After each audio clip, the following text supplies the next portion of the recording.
getting into the base running part of this game, which I think is the way in a young heat team, or all the way through the heat for that matter, you can progress your team faster than any other by spending a lot of time on how to properly run the bases. And the first thing we'll start with is, how do we get out of the box? So if we've got a right-handed hitter here, as she makes her swing, what we want to make sure is that her back foot comes out first and we don't have a fake step. What you'll see a lot of times is, as they hit, step with this foot first. They'll step after, like you're running to first. She'll step here and we've gained nothing, maybe 3 inches. So we don't want the hitter to go here and her first step is with their lead foot. Ideally, if they've got a good swing, it should be here and it pulls them out. So we're going to start with our base running from home. We're going to ask her to simulate a swing, and we're going to make sure her back foot comes out of the box first. Go ahead.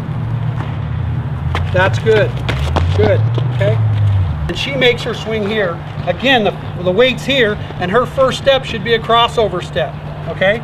So as she simulates her swing here, goes all the way through the ball here. Now she's going to take that front foot and cross over and keep right on going.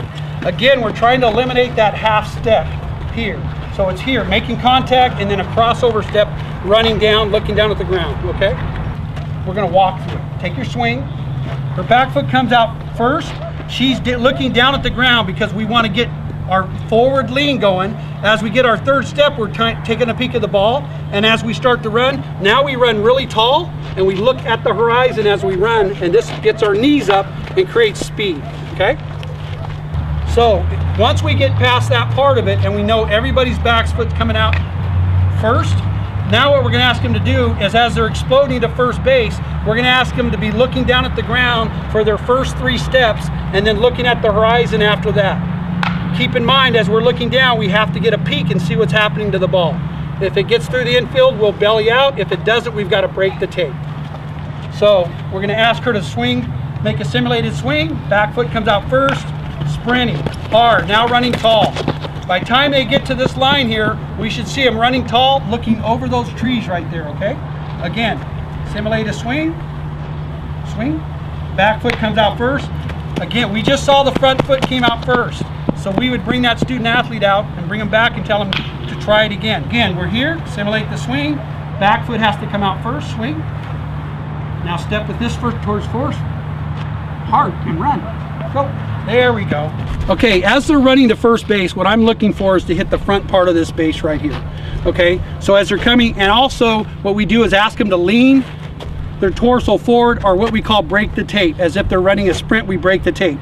What we don't want to do is be hitting the base in this position here and having an umpire looking at our upper body and don't see our foot actually there. So what happens by breaking the tape, the umpire sees this and knows that we're at the base. So as the runner's coming, as their foot goes to the base, we're going to ask them to break the tape by leaning forward to simulate that I'm breaking tape in a race. And we want them to hit this part of the base.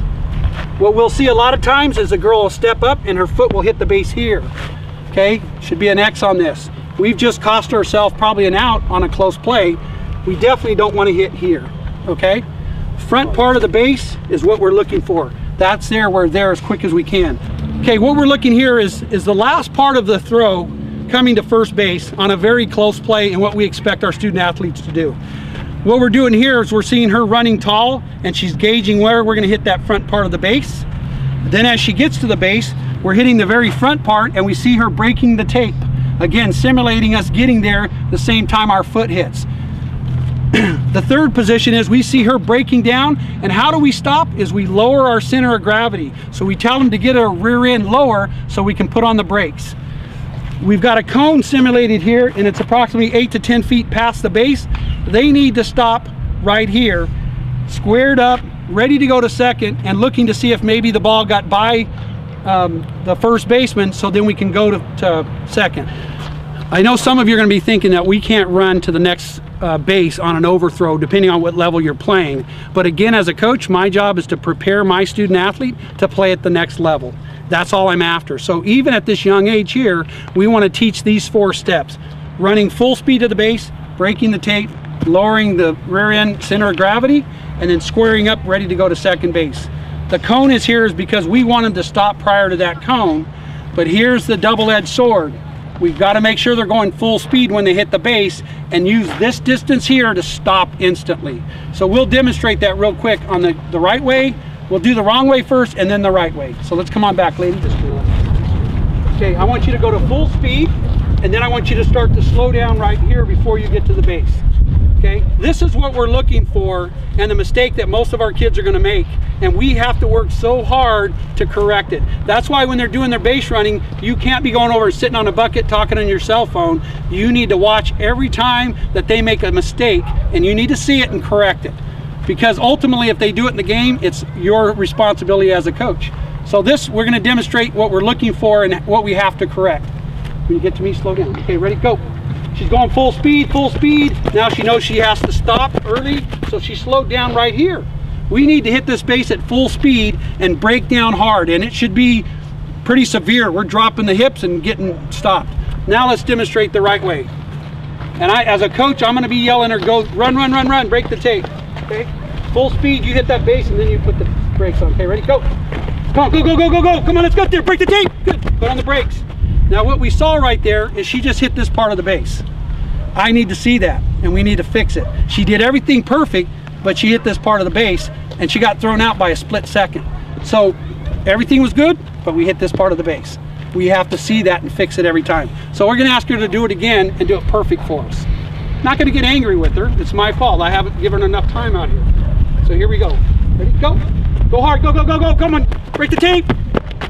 Okay, again, we hit the top part of the base and we hit the white base. So she's doing a great job on demonstrating what not to do, and I appreciate that. So let's go one more time and do it perfect. Here we go. We want to hit the orange part of the base and the front part. Go, full speed, go, go, go, go, go, go. Go, break the tape. Very good, perfect, good.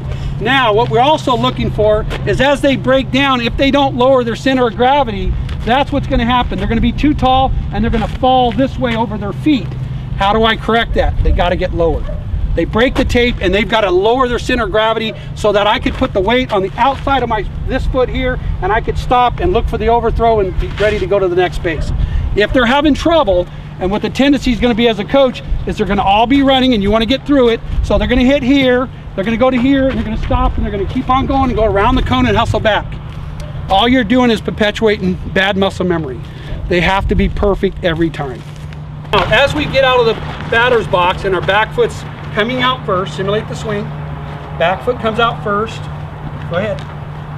And it might take a while, but once they get it, it will become repetitive for them. You don't have to worry about it. Now, as she's running down the line and she sees that the ball has, an infielder has received the ball, we don't care about nothing else. We're looking at that bag running tall. If she takes a peek and it goes through their legs or anything that's going to get to the outfielder, at that point, she's going to start to belly out here, so she can get a good turn at first. We know she's gonna make it to first.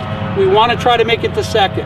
And as a coach, I need her to give me 60 feet, not 65. So if she doesn't get a good turn here, she's gonna make that run to second longer than it should be. Belly out here. What we wanna avoid as we're practicing this is what we call the question mark. The kid runs straight like this, and then they get to here, and they make that question mark move out here, and then try to make the turn. They should have the read within 2 or 3 rolls of the ball before whether they have to belly out or not, okay?